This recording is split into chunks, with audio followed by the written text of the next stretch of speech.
Dernière minute.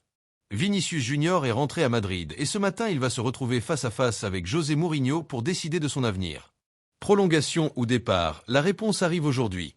Pendant ce temps, le transfert de Diomandé se complique sérieusement et Manchester City vient d'envoyer le signal le plus fort depuis le début du dossier Rodri. Restez jusqu'à la fin.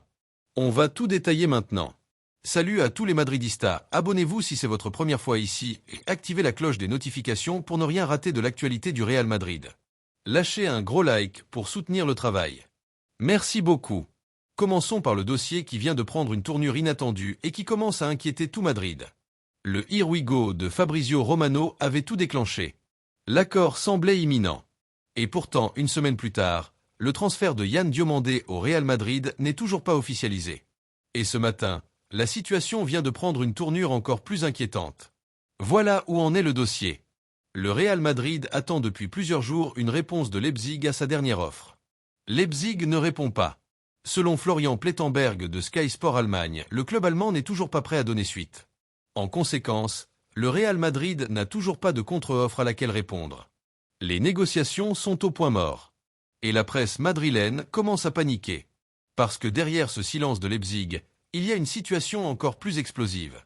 Selon Defensa Central, le Real Madrid vient de découvrir une opération de tromperie dans les négociations. Les intermédiaires avec lesquels le club madrilène négociait n'étaient pas ceux qu'on croyait. La direction merengue a ressenti un vif mécontentement en découvrant cette situation. Et Rock Nation, l'agence qui représente Diomandé, a monté au créneau sur Instagram pour démentir les fausses informations qui circulaient. Nous ne pouvons pas rester les bras croisés lorsque des médias non professionnels et mal informés publient de fausses informations nuisibles dans le seul but d'attirer l'attention. Et maintenant voilà ce que fait Diomandé lui-même. L'Ivoirien n'a pas rejoint le stage de pré-saison de Leipzig en Autriche en se déclarant officiellement malade. Tout le monde a compris le message. C'est un moyen de pression clair sur son club. Diomandé ne veut pas rester à Leipzig. Il veut rejoindre le Real Madrid. Et en refusant de s'entraîner avec ses coéquipiers, il force la main de ses dirigeants. Mais voilà ce qui rend cette situation complexe. Leipzig réclame toujours 130 millions d'euros. Le Real Madrid ne veut pas monter aussi haut. Et entre les deux, il y a un écart considérable qui n'a pas encore été comblé. Malgré la panique dans la presse madrilène, le Real Madrid reste officiellement confiant. Le club considère toujours Diomandé comme une recrue prioritaire et espère trouver rapidement un terrain d'entente. Mais chaque jour qui passe sans accord complique un peu plus l'opération. Passons maintenant au signal le plus fort que Manchester City vient d'envoyer dans le dossier Rodri. Et ce signal ne concerne pas Rodri directement. Il concerne son remplaçant. Selon le site spécialisé Cooked Offside, relayé par Sport et plusieurs médias espagnols, Manchester City a identifié Marc Bernal, 19 ans, prodige du Barça, pur produit de la Masia, comme l'option la plus en vue pour succéder à Rodri sur le long terme. Le nouvel entraîneur Enzo Maresca l'a lui-même ciblé comme remplaçant potentiel si Rodri venait à quitter le club cet été. Est-ce que tu réalises ce que ça veut dire? Manchester City ne cherche pas un remplaçant à Rodri parce qu'il s'ennuie. Il cherche un remplaçant parce qu'il sait que Rodri va partir. Un club qui est vraiment convaincu de garder son joueur ne cherche pas activement à le remplacer. Ce mouvement de City est l'aveu le plus clair possible. Rodri est en route pour le Real Madrid. Mais voilà ce qui rend cette situation encore plus intéressante. Marc Bernal est protégé par une clause libératoire de 500 millions d'euros. Et le Barça n'a aucune intention de le laisser partir. Le joueur lui-même a déjà refusé une approche de Manchester United en montrant clairement son attachement au projet barcelonais. Autrement dit, City cherche un remplaçant à Rodri, mais ce remplaçant est pour l'instant inaccessible. La situation est paradoxale. Et elle confirme une réalité. Perdre Rodri va créer un vide immense à City, un vide que personne ne peut vraiment combler. Parce que derrière ce dossier Bernal, il y a aussi une réalité économique importante. Si City accepte de vendre Rodri pour 60 à 75 millions d'euros, c'est parce qu'il ne peut pas se permettre de le perdre gratuitement dans un an. Son contrat expire en juin 2027. Et un joueur qui ne veut pas prolonger, City le sait, doit être vendu maintenant pour récupérer une indemnité. C'est exactement le même calcul que le Real Madrid avait fait avec Mbappé au PSG. Et on connaît la suite. Et maintenant voilà la véritable question. Manchester City va-t-il finalement baisser son prix pour débloquer le transfert de Rodri? Ou va-t-il s'accrocher à ses 75 millions d'euros en sachant que le Real Madrid ne veut pas monter aussi haut?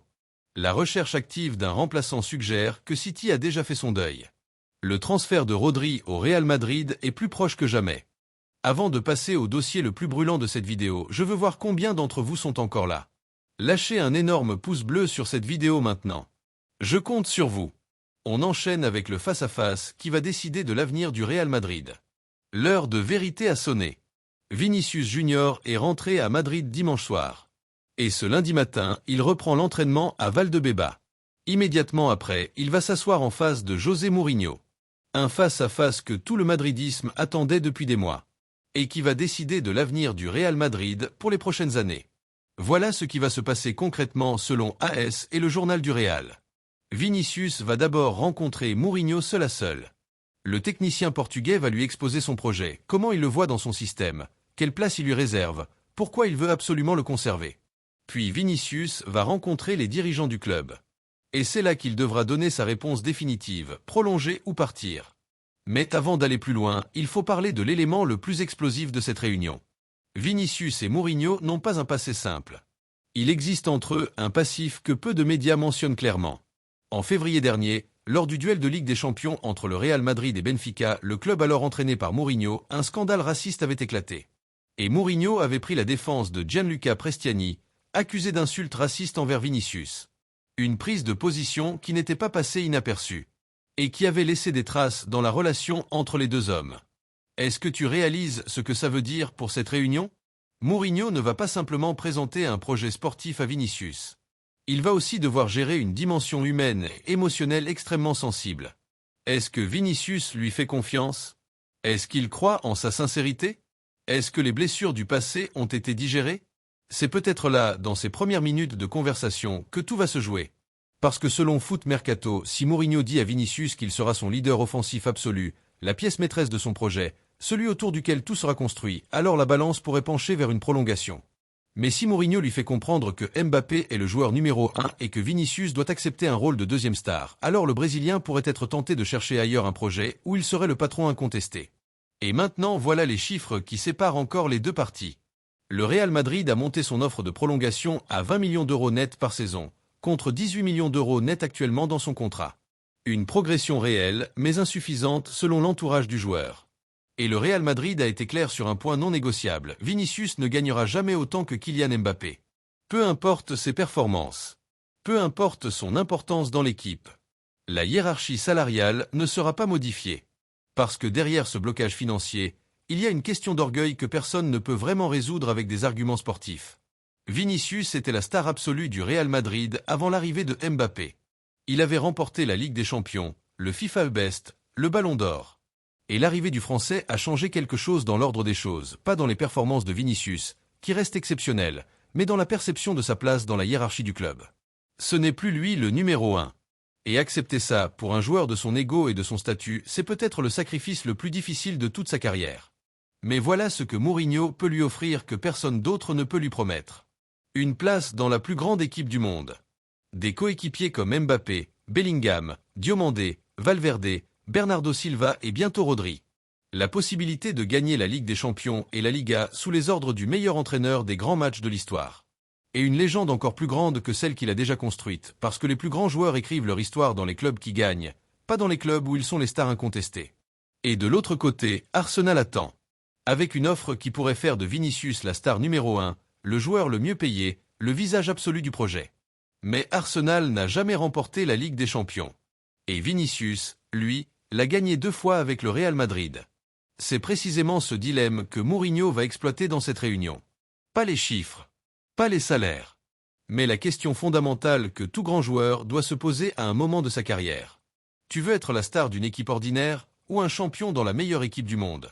Roncero l'avait dit sans détour la semaine dernière. Si tu quittes le Real Madrid pour ça, tu auras été mal conseillé. Et maintenant voilà ce que cette réunion va décider. Si Vinicius dit oui à Mourinho, le Real Madrid entre dans la saison la plus ambitieuse de son histoire récente avec son effectif au complet. Un trio Mbappé-Vinicius-Diomandé qui n'a aucun équivalent en Europe. Si Vinicius dit non, ou si les deux parties ne trouvent pas d'accord, alors le Real Madrid va devoir choisir entre vendre cet été pour récupérer une indemnité de transfert, ou conserver un joueur dans sa dernière année de contrat avec toutes les tensions que ça implique. La réunion vient d'avoir lieu. Et les prochaines heures vont être décisives. Ton commentaire est très important pour nous. Tu penses que Mourinho va réussir à convaincre Vinicius de prolonger lors de ce face-à-face décisif, où Vinicius va choisir Arsenal et quitter le Real Madrid cet été? Et selon toi, le dossier Diomandé va se débloquer ou le Real Madrid va devoir passer à autre chose? Dis-nous ce que tu en penses dans les commentaires. Abonne-toi à Bernabéu Zone pour suivre en exclusivité toute l'actualité du Real Madrid. Pense à like et à partager cette vidéo pour soutenir la chaîne. À la Madrid!